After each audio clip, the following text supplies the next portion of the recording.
Hello guys, this is Michael with Two Gluing Outdoors, and today we're going to be discussing a slip sinker rig compared to actually a three-way rig. I'm going to be showing you how I tie my three-way rigs and try to save a little bit of money while I'm doing it. Okay, so why a three-way rig? Well, the most simplest answer I can give is a three-way rig will give you the ability to fish heavy current while keeping your bait in the strike zone without having to worry about your bait just drifting along with the current. We've all, had slip sinker rigs on before fishing heavy current, and it almost seems like that bait will run forever, if you don't keep a tight line on it. And this is a simple reason. So I just have just your simple slip sinker rig, Carolina rig, whatever you want to call it, tied up here. This is the main line. Then you have your sinker. You usually have a bead to protect the knot. You have your barrel swivel, and then to your barrel swivel you have your leader line, however long you leave your leader.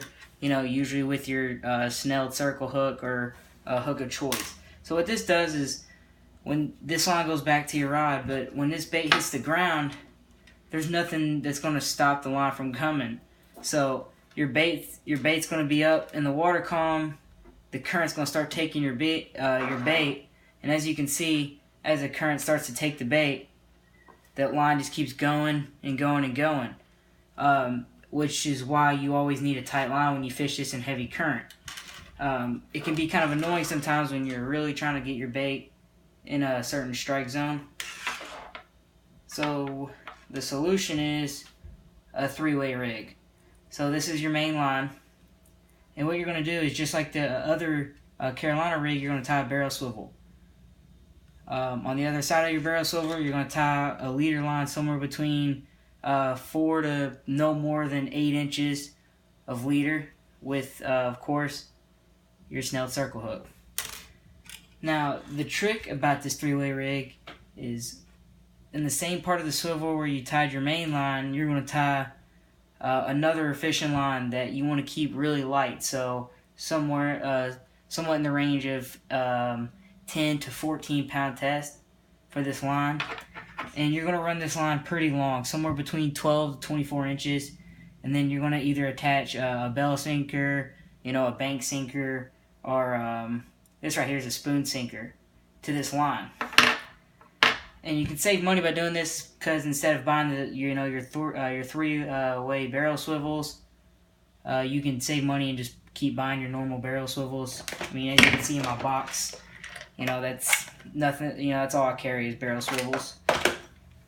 And so what this allows you to do is this weight will stay on the bottom, and your rig will start floating up your bait.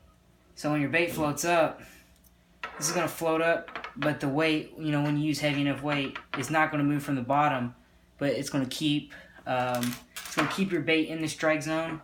And if you have heavy enough weight, it will actually, you'll be able to even, you won't have to keep a completely tight line.